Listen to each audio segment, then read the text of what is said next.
Assalamualaikum warahmatullahi wabarakatuh. Perkenalkan, nama saya Diki Okteda Putra dengan NIM G1S1210001 yang hari ini akan aku menjelaskan tentang konversi senyawa etanol menjadi propena.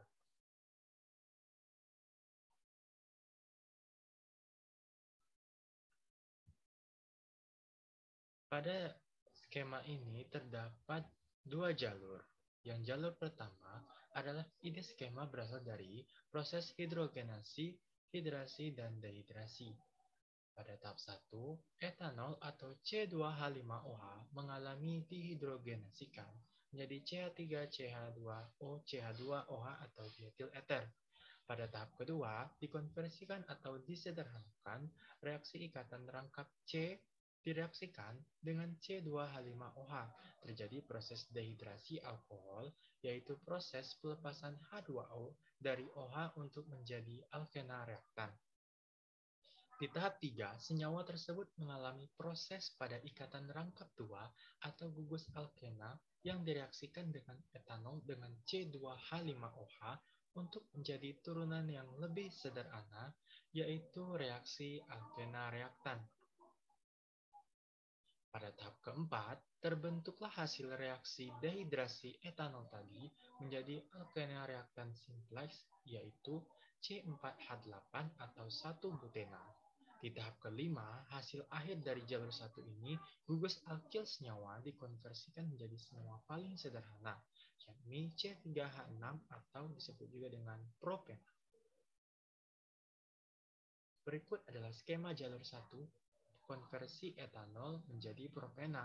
Terlihat di sini pada tahap 1 terjadi hidrogenasi hingga sampai tahap kedua, ketiga, keempat, dan menjadikannya sebagai propena. Jalur kedua adalah ide skema berasal dari proses dehidrogenasi dan siklus daur ulang dehidrasi.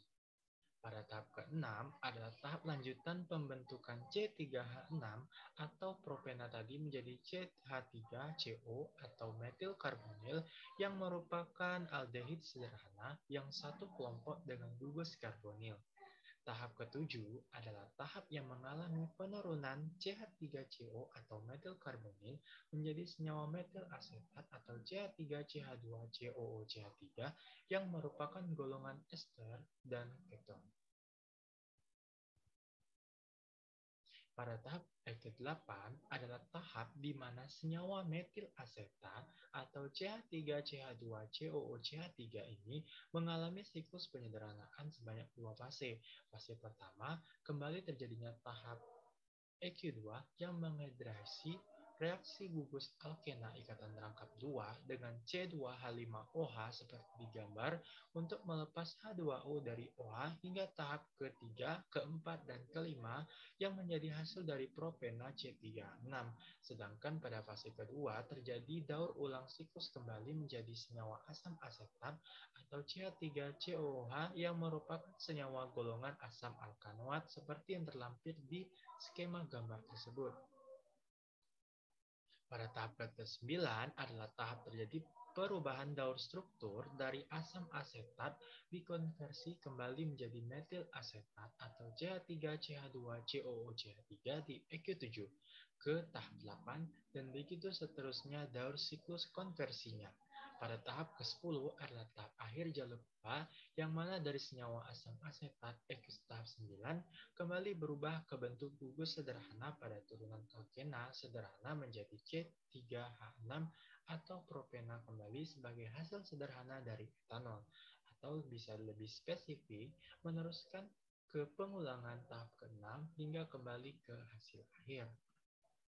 Berikut adalah skema jalur 2 yang merupakan konversi etanol propena. Terlihat pada tahap ke-6 OH tersebut dilakukan konversi lagi ke tahap 7 menjadi asam asetat, kemudian terbagi atas dua fase, kemudian ke tahap 9 terjadi daur ulang kembali menjadi asam asetat, dan tahapnya pada tahap ke-10 itu kembali ke tahap 7 yang mana daur ulang kembali ke B8, yaitu fase 1, 2, 3, 4, 5, 6 menjadi propena kembali. Sekian dan terima kasih. Wassalamualaikum warahmatullahi wabarakatuh.